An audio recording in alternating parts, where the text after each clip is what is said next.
যে মাস্তান সে জিতবে। আমার ছেলেরা যদি মনে করে যে আমরা মাস্তানি করব, জিতব।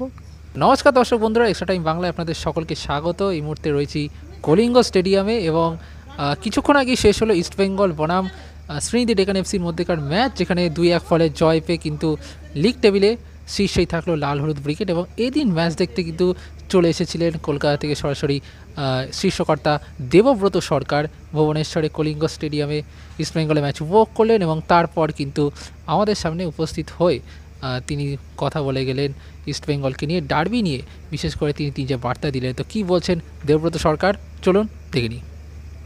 টানা 70 ম্যাচে অপরাজিত থাকা উচিত ইস্টবেঙ্গল নামটা। এবার ডার্বি তো ডার্বির মতো হবে। ডার্বির দিন সকালবেলা নির্ধারণ হয় ম্যাচটা কে জিতবে, তার বডি ল্যাঙ্গুয়েজের উপর নির্ভর করে।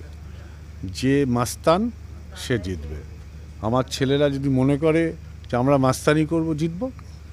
ম্যাচ ভালো, ফার্স্ট হাফ খুবই ভালো হয়েছে, সেকেন্ড হাফটা আরেকটু এফোর্ট করা উচিত ছিল, কিন্তু কোচের তো স্ট্র্যাটেজি থাকে, সেই অনুযায়ী ম্যাচ হয়েছে।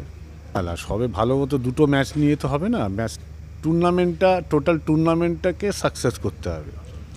তো আমরা আশা করব আগের ম্যাচগুলোও ভালো খেলুক, এরকমভাবেই জিতুক। Extra time.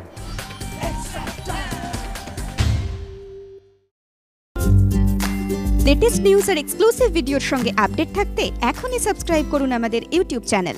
বেল আইকনে ক্লিক করতে ভুলবেন না যেন।